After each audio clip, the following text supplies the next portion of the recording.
There's periods where nothing changes, and then there's periods where it seems like everything changes. But the overall premise of what hasn't changed is you're still trying to lend to somebody you don't know.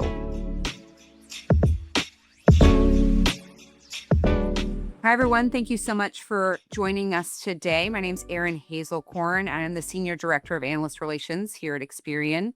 In our Ask the Expert series, we have discussions with leaders at the forefront of change in financial services today. And so today I am joined by Jeff Hops, who is the Senior Director of Data Platform and Product here at Experian. He works closely with many banks on how they are evolving in a changing lending landscape. So today we're going to have a conversation about how the credit decisioning space is changing. What do you see as changing in the lending landscape over the last few years? And probably just as importantly, what hasn't changed? Because it feels like there's definitely a few fundamentals that are still staying true even today. Looking back at where we've been and where we're moving, there's periods where nothing changes, and then there's periods where it seems like everything changes. And we're definitely in the latter, where there's been so much change from the interest rate environment, the regulatory environment, the innovation that lenders are bringing, fintechs bringing lending products alongside products where consumers are and platforms. So it's been really, really exciting to see how our clients are leveraging all the new technology, the tools to meet consumers where they are. I think the embedded finance has been a game changer. Obviously, we've seen the rise of buy now, pay later, and consumers just having a lot of choice. But the overall premise of what hasn't changed is you're still trying to lend to somebody you don't know, and you need data, you need history, you need confidence and identity. It's a really exciting time, and it's great, with all the clients that we speak to, with all the analysts that you speak to see just pushing the boundaries where lenders need to get more competitive. They need to know more about consumers, expand their buy box responsibly, manage risk, all the things. So it's really been a fun, exciting time to see all these rapid advancements. What about you? What do you think is the most exciting change over the last few years? Yeah, and I think there's a lot there. And I think when we think about the power around how AI is changing so much, so we can look at that in terms of how the consumer is changing, but also how the lender is changing. So if we think about the consumer and how that's evolving, how they make their money, how they manage their money, all of that's changing, right? We've now got a gig economy where traditional income isn't the same as it used to be. All that data makes a difference. It all impacts the consumer's life, but it also impacts the lending decision. Is thinking through how consumers interact with financial institutions, how they seek financial advice. I've talked to many analysts who have said more and more consumers are going to ChatGPT or other models to ask for financial advice.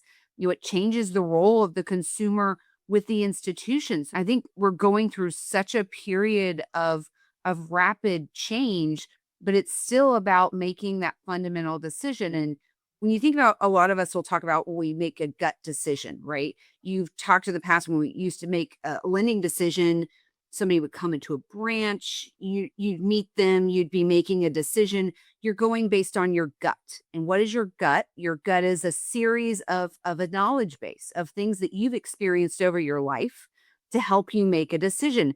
When we look to make that kind of decision centric shift and look at data, you're taking all of those different inputs to make a decision. And the signals that we have now are so much more sophisticated from a data standpoint than we've had previously. And AI is unlocking so many interesting new ways that we can unlock that knowledge base, and it's making sure that we have access to that.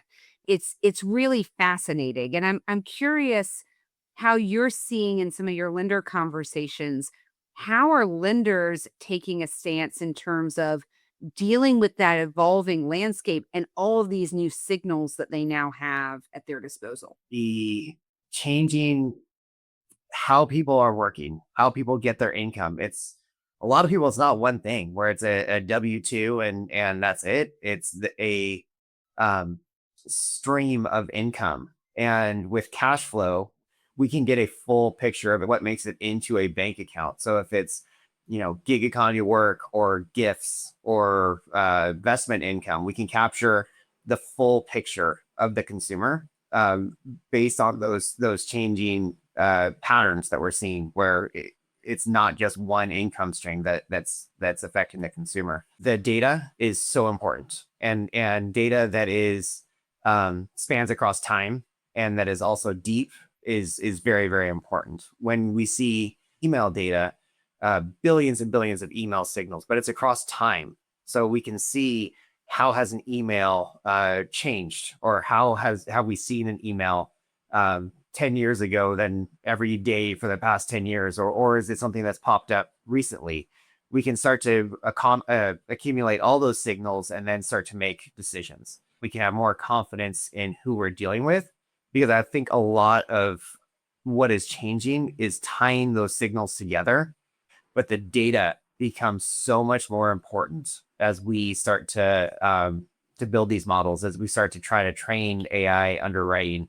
We need to help lenders make the best decisions possible about us, and responsibly. So I think there's the data, the signals is so exciting right now, and I think we're really well positioned to help lenders deal with that. And I think too, the consumer piece that you just hit on is so important because again, the consumers and the level of financial literacy that exists, and do consumers understand how a credit score is calculated? And many, think about some of these signals that you've talked about around open banking and cash flow. Consumers often have the perception that these are incorporated into, their credit score. And so those other signals are really important in terms of helping consumers make the best financial decision for them and improve in terms of their overall just understanding of their financial picture. So I think it's really important, to your point. It matters for the consumer, it matters for the lender, it matters for their efficiency. So all of this is incredibly important. And I think too, Jeff, another question that I have for you is, how are you seeing lenders incorporate some of these different signals? Again, a lot of this is new, it's evolving. How do you see some of this kind of pushing forward, and where are lenders actually incorporating this into the lending life cycle? I'll probably relate that question back to cash flow, because that's where I've been for the last few years. Um, and cash flow is incredibly powerful. There's no doubt that the data is performative in predicting risk. You were demonstrating through analytics how the data is performative, and a lot of my discussions have shifted from this data is powerful to how do I implement. We've seen this spectrum of um, clients that are in research mode, they're in testing mode, they're in implementation mode. Some will go straight into production and do shadow scoring and test the data. And then others are much more conservative, where they want to do archives and analytics and really understand risk, understand how they can leverage the data for opportunities and score cuts and cross matrix strategies. They do their diligence, they do their governance. Anytime you implement a new score, a new model, a new data element, we've been very fortunate that we're in a position where we have the platforms and the data, the sandbox to go in there and help clients understand the value of a new data set, of a new score, in a safe, depersonalized analytical environment. We've also talked to a lot of analysts and trying to educate the analysts, because they talk to clients. So maybe you can talk a little bit about how the analysts are helping clients understand and evaluate new data as well. Yeah, and I think it's really interesting because, different types of data have been around for a long time. However, AI is really unlocking how these institutions are able to utilize this information. And so many of the analysts that I talk to are kind of talking about this is a new era with the technology paired with all this new data, where they can evaluate things in a different way, to the point you were making, in safe environments where they can test and they can see what's working and what's not, and they can monitor things over time. So I think one of the things I've seen is from different analyst studies, Gartner being one of them, a huge number of banks saying that they have plans to integrate, generative AI and new types of AI into their enterprises.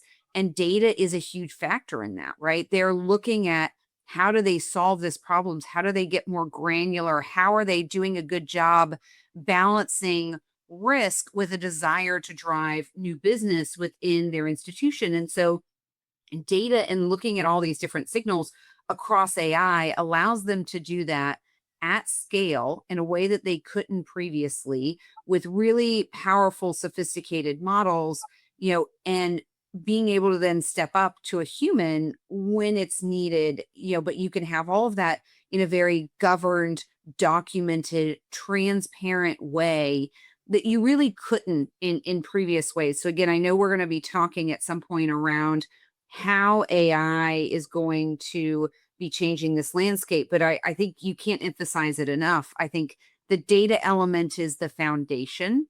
And every analyst that I've talked to has said, look, those that are going to be successful in the realm of AI have to have the right foundations. And the right foundations are a combination of governance and semantics that is understood by the organization, that context around the data, where it came from, is it permissible? And in financial services, is it allowed? Is it, regulatory compliant in terms of how you're doing this? Having those foundations around governance and data and the quality of that data are so critical, because you can't succeed with AI unless you have those really good foundations and you're looking at all of those really good signals.